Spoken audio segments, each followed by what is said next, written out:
Dear students, आज मैं फिर कंपोजिशन पार्ट में लेटर और ईमेल राइटिंग का सेकंड पार्ट लेकर आपके सामने हूँ। लेटर दो प्रकार के होते हैं, इनफॉर्मल, फॉर्मल। इनफॉर्मल लेटर के बारे में हम इस वीडियो के पहले लेटर राइटिंग के फर्स्ट पार्ट में आप पढ़ चुके हैं और आज हम इसका दूसरा पार्ट देखेंगे जिसमें फॉर्मल लेटर व ईमेल राइटिंग के बारे में देखेंगे। आइए बिना देर किए अपने पार्ट 2 को यानी कि फॉर्मल लेटर और ईमेल राइटिंग सेक्शन को प्रारंभ करते हैं। जैसा कि हमने पहले पढ़ा, फॉर्मल लेटर में जो फॉर्मल लेटर होता है उसमें शासकीय एवं गैर शासकीय अधिकारी को लिखा जाने वाले पत्र आते हैं और जो संपादकों को शिकायती पत्र जो होते हैं, पूछताछ, प्रार्थना पत्र आदि इस तरह के पत्र हम फॉर्मल लेटर में लिखते हैं।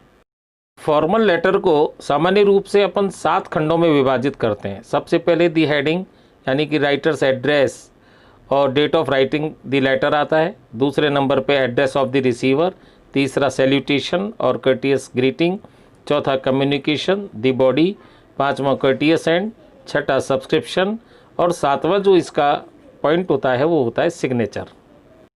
आइए अब इन सातों चीज़ों को अपन एक एक करके बारी बारी से देखते हैं।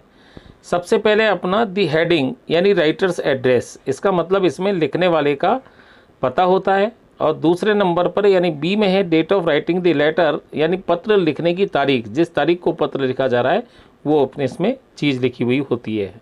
उदाहरण के लिए जैसे 202 गीता भवन सवाई माधोपुर 15 जून 2020, ये अपना पहला जो टॉपिक है दी हेडिंग, इसका एक ये उदाहरण आपके सामने है। Second number address of the receiver यानी कि इसके अंदर अपने को पाने वाले का अर्थात जिसको पत्र लिखा जा रहा है उसका पता लिखा जाता है। उदाहरण के लिए देखें, दी एडिटर राजस्थान पत्रिका सवाई माधोपुर, ये पाने वाले का एड्रेस हो गया। नंबर 3 सैल्यूटेशन और कर्टियस ग्रीटिंग, इसमें पत्र प्राप्त करने वाले को यथा योग्य संबोधन शब्द लिखे जाते हैं। उदाहरण के लिए व्यापारिक पत्रों में डियर सर या डियर मैडम, शासकीय व कार्यालयीय पत्रों में सर या मैडम, जो अपन विद्यालयों में प्रार्थना पत्र लिखते हैं उसमें भी सर या मैडम ही लिखते हैं। चौथा पॉइंट है कम्युनिकेशन एंड द बॉडी, इसमें संदेश लिखा जाता है। और 5th नंबर पे आता है कर्टियस एंड, शिष्टाचार पूर्ण समापन, इसमें शिष्टाचार पूर्ण समापन का वाक्यांश लिखा जाता है। तो इसमें उदाहरण के लिए देखें तो उदाहरण में अपना सभी प्रकार के कोई सा भी पत्र हो उसमें या तो अपन थैंकिंग यू लिखेंगे या विद थैंक्स लिखेंगे। नंबर 6 सब्सक्रिप्शन, सब्सक्रिप्शन में इसमें जिसको भी पत्र लिखा जाता है उससे स्वयं के निष्ठावान सूचक वाक्यांश को लिखा जाता है, यानी कोई न कोई ऐसा निष्ठावान होना चाहिए जिसमें भरोसा, विश्वास, निष्ठा की जा सके। व्यापारिक पत्रों में यवर्स ट्रूली और शासकीय व कार्यालयीय पत्रों में यवर्स फेथफुली या यवर्स ओबीडियंटली शब्द लिखा जाता है। इसके बाद 7वां नंबर जो आता है वो है सिग्नेचर। सिग्नेचर का मतलब इसमें स्वयं का नाम या हस्ताक्षर किए जाते हैं। ये हमारे 7 पॉइंट थे। इन 7 पॉइंटों को अपन ने एक एक करके समझ लिया। अब इसके बाद में अब इसका देखते हैं अपन फॉर्मेट। सबसे पहले हेडिंग, हेडिंग में 2 चीज़ें हैं, राइटर्स एड्रेस होता है, date of writing the letter होता है जिसमें अपन ने 202 गीता भवन सवाई माधोपुर 15 जून 2020। सेकंड चीज़ होती है इसमें address of the receiver. Address of the receiver में जिसको अपन ने पत्र लिख रहे हैं the editor Rajasthan Patrika Sawai Madhopur. Third होता है इसमें सैल्यूटेशन। सैल्यूटेशन में हमने लिख दिया सर और आवश्यकता अनुसार हमको सब्जेक्ट भी लिखना होता है। चौथे नंबर में हमको इसमें बॉडी यानी कि मैसेज आता है तो मैसेज अपन लिख देंगे। 5वें नंबर पे अपन कर्टियस एंड होता है, कर्टियस एंड में अपन थैंकिंग यू या विद थैंक्स लिखेंगे।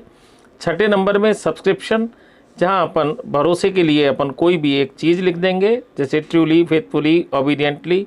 और 7वां नंबर होता है सिग्नेचर का, तो हम अपने सिग्नेचर करेंगे और पत्र को समाप्त कर देंगे। तो इस तरीके से हमारा ये फॉर्मल लेटर कंप्लीट होता है। लेटर राइटिंग के फर्स्ट पार्ट में हमने इनफॉर्मल पढ़ा, इसमें फॉर्मल, और अब अपन देखते हैं ईमेल। ईमेल में सबसे पहले अपन देखेंगे इसका फॉर्मेट, क्योंकि फॉर्मेट समझना ज़रूरी है। सबसे पहले टू होता है। अब टू इसमें क्या लिखा जाना है। इसके बाद दूसरे नंबर पे CC, इसमें क्या लिखेंगे। नंबर 3 पे है BCC, इसमें क्या लिखेंगे। नंबर 4 पे है सब्जेक्ट, इसमें हम क्या लिखना है। और 5वें नंबर पे है मैसेज, इसमें अपने को जो भी लिखना है। इनको अपन बारी बारी से एक एक करके समझेंगे। सबसे पहले आता है 2। इस कॉलम में जिसको ईमेल भेजना है उसका ईमेल एड्रेस लिखा जाता है। जैसे उदाहरण देखिए, khandelwal3737@gmail.com। इसमें किसी भी प्रकार का कोई, यानी पूरा जो ईमेल एड्रेस होता है इसमें कोई गैप नहीं दिया जाता। दूसरा नंबर देखिए CC। इस कॉलम में यदि हमें संदेश की एक प्रति किसी और को भी भेजनी हो तो उसका ईमेल एड्रेस लिखा जाता है। जैसे दूसरा देखिए एड्रेस, कोई गैप नहीं होना चाहिए ईमेल एड्रेस में, इस बात का विशेष रूप से ध्यान रखा जाना चाहिए। तीसरे नंबर की चीज़ें BCC। इस कॉलम में यदि हमें संदेश की 2 या 2 से अधिक प्रति अनेक लोगों को भेजनी हो तो उसका ईमेल एड्रेस लिखा जाता है।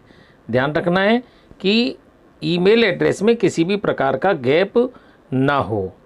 और इसके बाद में जो चौथी चीज़ आती है वो है हमारा सब्जेक्ट। सब्जेक्ट में जिस उद्देश्य हेतु ईमेल लिखा जा रहा है उसे ध्यान में रखकर उचित और सारगर्भित शब्दों का प्रयोग करते हुए हमें सब्जेक्ट लिखना चाहिए। और इसके बाद में अंतिम चीज़ है मैसेज, जो हमें पता ही है, मैसेज के नाम से ही पता लग जाता है कि इसमें संदेश लिखा जाता है।